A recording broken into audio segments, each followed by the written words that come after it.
সকাল আমার প্রিয় বন্ধুরা, কেমন আছো সবাই? আশা করছি যে যেখানে আছো ভালো আছো এবং সুস্থ আছো। বড়দের প্রণাম এবং ছোটদের অনেক অনেক ভালোবাসা দিয়ে আজকের ভিডিওটি শুরু করছি। তো বন্ধুরা, তোমাদেরকে আগের দিন বলেছিলাম যে এই ঘরটা ঝাড়বো, তো ঝাড়া হয়নি, তো সব বের করেছি দেখো। তো আজকে ঝেড়ে নেব ঘরটা।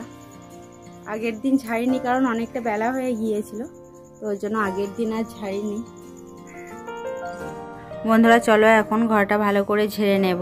আর এই ঘরে অনেক কিছু জিনিস ছিল, তো এইগুলোর মধ্যেও প্রচুর জিনিস ছিল, সব বাইরে বের করেছি। আর প্রচণ্ড নোংরা হয়ে গেছে। আর ইঁদুর দেখো, ইঁদুরে গর্ত করে দিয়েছে খাটের নিচে। আর প্রচুর ইঁদুরও ঘুরে বেড়ায়, সাংঘাতিক ইঁদুর হয়ে গেছে ঘরের মধ্যে।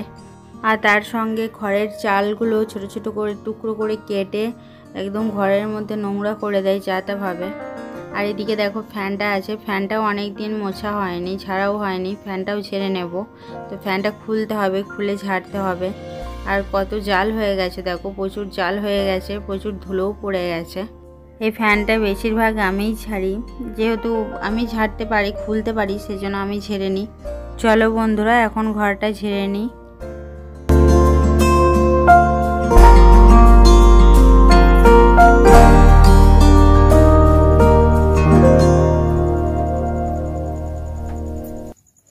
প্রচুর ধুলো হয়ে আছে ঘরটায়, আর তার সঙ্গে মাকড়সার জাল দেখো, ঝাড়া হয় তবুও মাকড়সার জাল যায় না।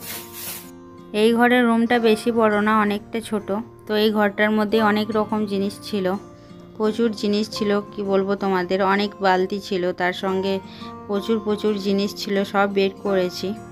আর এখানেই সব কিছু রাখা হয়, যেহেতু আমাদের দুটো ঘর, তো ওই ঘরে তো বেশি কিছু থাকে না, এই ঘরেই বেশিরভাগ জিনিস থাকে। তো সব বের করে তারপর ঘরটা ঝাড়তে বসেছি। ওর জন্য আগের দিন বের করে রাখা হয়েছিল, আর যেহেতু দেরি হবে, বের করতেই তো দেরি হয়ে গিয়েছিল, ওর জন্য আগের দিনে আর ঘরটা ঝাড়িনি, আজকেই ঝেড়ে নিচ্ছি।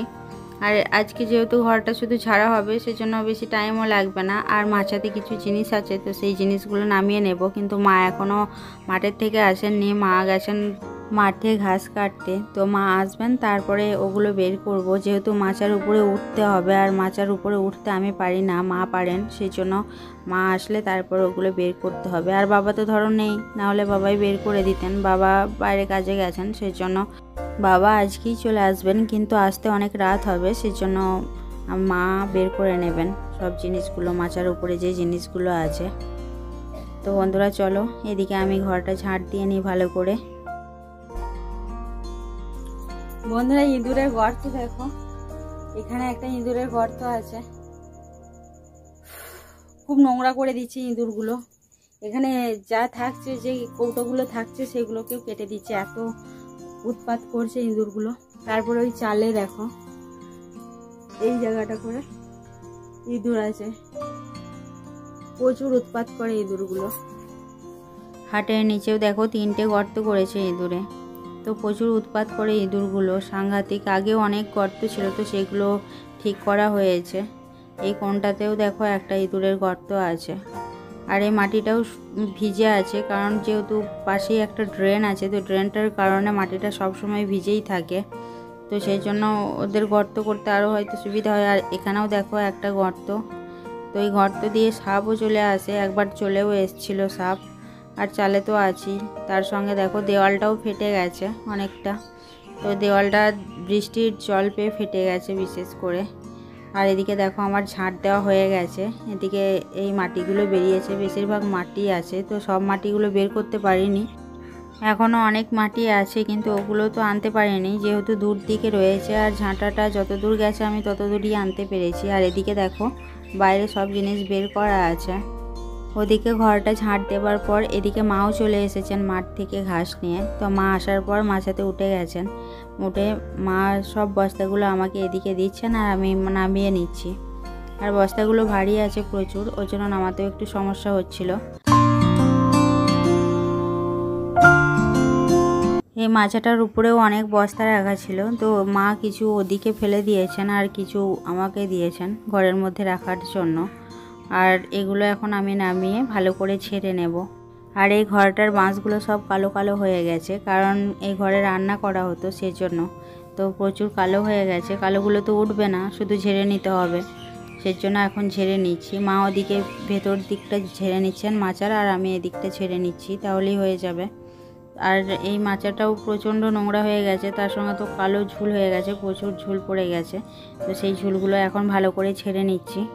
আর মাচাটার মধ্যে বেশিরভাগ কাঠ আর ঘুঁটে রাখা হয়, কিন্তু বস্তাগুলোও যেহেতু প্রয়োজন ছিল ওর জন্য বস্তাগুলো ওখানে চাপানো ছিল। আর কাঠ ঘুঁটে তো রাখা হয়নি, যেহেতু বাইরে আছে, আর কাঠগুলো ভিজেও গেছে। আবার শুনছি নাকি বৃষ্টি হবে, আর বৃষ্টি হলেই সমস্যা।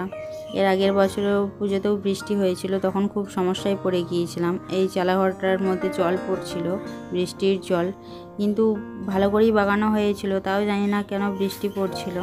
যাই হোক, এই দিকটা আমার ঝাড়া হয়ে গেছে। বন্ধুরা, ঘরটা ঝাড়ার পর চলে এলাম কলতলায়। আর কৌটোগুলো তো বের করেছিলাম, ধোয়া হয়নি, তো কৌটোগুলো এখন ধুয়ে নেব ভালো করে। তো অনেক কৌটো ছিল, তো কৌটোগুলো কিছু বাদ দিতে হলো, যেহেতু ইঁদুরে কেটে দিয়েছে। কৌটোগুলো কাটেনি, কিন্তু ইঁদুরে কৌটো ঢাকনাগুলো সব কেটে ফেলেছে। তো যেগুলো কেটে দিয়েছে সেগুলো আর নিইনি, সেগুলো বিক্রি করে দিতে হবে, নয়তো ফেলে দিতে হবে, না হলে তো ওগুলো ব্যবহার হবে না। সেজন্য ওগুলোকে নিইনি, শুধু যেগুলো ভালো আছে সেগুলোকে বেছে বেছে নিয়েছি কয়েকটা। তো আবার নতুন করে কৌটো কিনতে হবে। কৌটোগুলোয় মশলা রাখা হয়, যেহেতু পুজোর সময় অনেক মশলা লাগে, তো মশলাগুলো রাখি, কিন্তু যখন আবার খালি হয়ে যায় তখন আবার ধুয়ে রেখে দিই কৌটোগুলো। ছোট কৌটো থাকলে সেই ছোট কৌটোর মধ্যে নিয়ে নিই, তারপর ওগুলোকে আবার ধুয়ে রেখে দিই। তো বন্ধুরা, এদিকে আমার দেখো কৌটোগুলো ধোয়া হয়ে গেছে। আমি ওদিকে কৌটোগুলো ধুচ্ছিলাম, আর মা এদিকে ঘরটা লিপছিলেন। তো দেখো বন্ধুরা, ঘরটা লেপা হয়ে গেছে, এখন দেখতে অনেকটা ভালো লাগছে। আর ইঁদুরের যে গর্তগুলো ছিল মাঠ, সেগুলোকেও ঠিক করে দিয়েছেন মাটি দিয়ে। তো দেখতে দেখো অনেকটা ভালো লাগছে। আর এই ঘরটা তাড়াতাড়ি শুকাবে না, অনেক টাইম লাগবে। আজকের দিন তো শুকাবেই না, শুকোতে প্রচুর টাইম লাগবে। তার সঙ্গে তো ভিজেই থাকে সব সময়। আমরা কিছু বস্তা মিলি, বস্তার উপরে তারপর জিনিসগুলো রাখি, না হলে তো এভাবে রাখা যাবে না। আমি মাকে বলেছিলাম রং দেওয়ার জন্য, কিন্তু মা বললেন যে না থাক, রং দিতে হবে না, মাটি দিয়েই দেখতে ভালো লাগে। সেজন্য রং আর দিয়ে দেওয়া হয়নি, মাটি দেওয়া হয়েছে, মাটি দিয়েই লেপে নেওয়া হয়েছে। আর আমার এদিকে দেখো কৌটোগুলো রোদে মেলে দিয়েছি, তো কৌটোগুলো শুকিয়ে গেলে আবার ভরে দেব। বন্ধুরা, ওদিকে তো কাজ বাগিয়ে এদিকে দেখো রান্না বসিয়ে দিয়েছি। তো এখন ভাত হচ্ছে, আর আমি এদিকে সবজিগুলো কাটতে বসেছি। তো আমার সবজি কাটাও হয়ে গেছে। সবজিগুলো কাটার পর দেখলাম ভাত হয়ে গেছে, ওই জন্য ভাতটা নামিয়ে নিয়েছি। ভাতটা নামিয়ে এখন দেখো কড়াই চাপিয়ে দিয়েছি। কড়াইটা বসিয়ে কড়াইয়ে তেল আর লঙ্কা দিয়ে দিলাম শুকনো। তো আজকে উচ্ছে আলু ভাজা হবে, আর হবে কুমড়ো, আর তার সঙ্গে হবে ঢেঁড়স আলু টমেটো দিয়ে ঝোল। তো বন্ধুরা, এদিকে দেখো উচ্ছেগুলো আমার ভাজা হয়ে গেছে, এখন এর মধ্যে আলুগুলো দিয়ে দেব। আলুগুলো আগেই সেদ্ধ করে রেখেছিলাম, কারণ যদি এর মধ্যে সেদ্ধ করা হয় তাহলে ঘেঁটে যায় আলুগুলো, সেজন্য আগেই হালকা করে সেদ্ধ করে রেখে দিয়েছিলাম। লবণ আর হলুদও দেওয়া হয়ে গেছে। তো বন্ধুরা দেখো, এদিকে আমার উচ্ছে আলু ভাজাও হয়ে গেছে, এখন নামিয়ে নিয়েছি। উচ্ছে আলুটা নামিয়ে নেবার পর এদিকে কড়াইটা ভালো করে ধুয়ে নিয়ে কড়াইয়ে তেল, তেজপাতা আর 5 ফোড়ন দিয়ে দিলাম। দিয়ে দেওয়ার পর কুমড়ো পুঁই শাকটা দিয়ে দিলাম। তো কুমড়ো পুঁই শাক রান্না করব, সেজন্য ওগুলোকেও দিয়ে এখন ভালো করে কষিয়ে নেব। তো বন্ধুরা চলো, এদিকে আমি রান্নাগুলো করে নিই। বন্ধুরা, এদিকে আমার রান্না হয়ে গেছে। তো ঢেঁড়সের ঝোল, তার সঙ্গে আছে উচ্ছে আলু ভাজা। আমার আজকে দুপুরের রান্না এইগুলোই। তো বন্ধুরা চলো। বন্ধুরা, এখন বাজে দুপুর 2, আর আমরা এদিকে খেতে বসে গেছি। তো ছেলেকে বললাম যে বাবু খাইয়ে দিই, আগেই বলেছিলাম, কিন্তু ও বলল না মা, তোমাদের সঙ্গে খাবো, যেহেতু আজকে দেরি হয়ে গেছে অনেকটা। আমাদের 1:30টার মধ্যে খাওয়া দাওয়া কমপ্লিট হয়ে যায়, কিন্তু আজকে অনেকটা দেরি হয়ে গেছে। আর ছেলেকে তো কখনো আগেই খাইয়ে দিই, কিন্তু ওই নিজের থেকেই বললো আজ যে মা আমি তোমাদের সঙ্গে খাবো, ওর জন্য ও খেলো না তখন। তো বন্ধুরা চলো, এদিকে আমরা খাওয়া দাওয়া করে নিই। বন্ধুরা, এখন বাজে বিকাল 4টে। তো আমার তো সব কাজ বাগানো হয়ে গেছে, বিকালের ঝাঁট দেওয়া হয়ে গেছে। আর এই শাড়িটা তো জামাইবাবুর বাড়ি গিয়েছিলাম যেদিন, সেদিন পরে গিয়েছিলাম, তো কাচা হয়নি, ঘরের মধ্যে রাখা ছিল, তো সেটা কেচে দিয়েছিলাম। আর একটু বেলা করে কেচেছিলাম, ওর জন্য শুকায়নি, এখনও অবধি শুকায়নি, ভিজে রয়েছে। তার সঙ্গে ছেলের স্কুল ব্যাগটাও ধুয়ে দিয়েছিলাম, ওর ব্যাগটাও নোংরা হয়ে গিয়েছিল। যাই হোক, আজকের ভিডিও এই পর্যন্ত রইল। আবার দেখা হবে নতুন একটি ভিডিওতে। যদি ভিডিওটি ভালো লেগে থাকে অবশ্যই লাইক কমেন্ট করো। তার সঙ্গে সকলে ভালো থেকো। ধন্যবাদ।